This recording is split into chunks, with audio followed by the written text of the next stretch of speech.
In today's video, I'm going to teach you how to manage pages and menus on your Wix website. To get started, open your website in the Wix editor.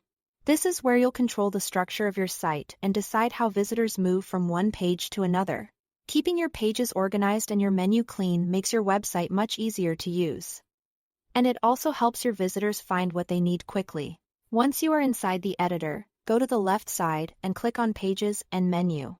This section gives you access to all the pages currently on your website, along with the navigation settings connected to them.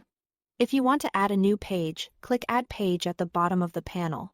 Wix will give you the option to choose a layout. Or you can start with a blank page if you want full control. After that, give your new page a clear name. Choosing simple, descriptive page names is a good habit because it keeps both your site and your menu easier to manage. To rename or delete a page, find the page you want to change. Hover over it, and click the More Actions icon with the 3 dots. From there, you can choose Rename or Delete.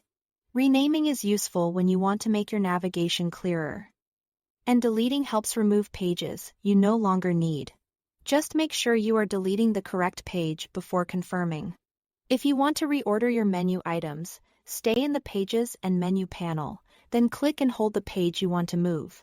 Drag it into your preferred position and drop it there.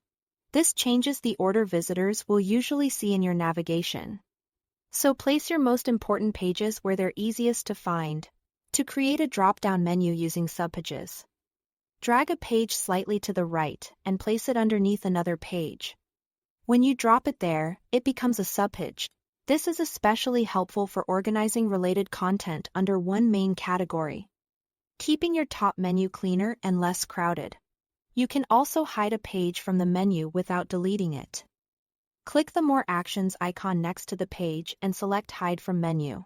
The page will still remain active, but it won't appear in your main navigation.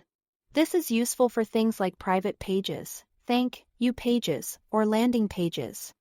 You only want certain visitors to access. If you change your mind later, you can always show it again. That's all to it. Thanks for watching.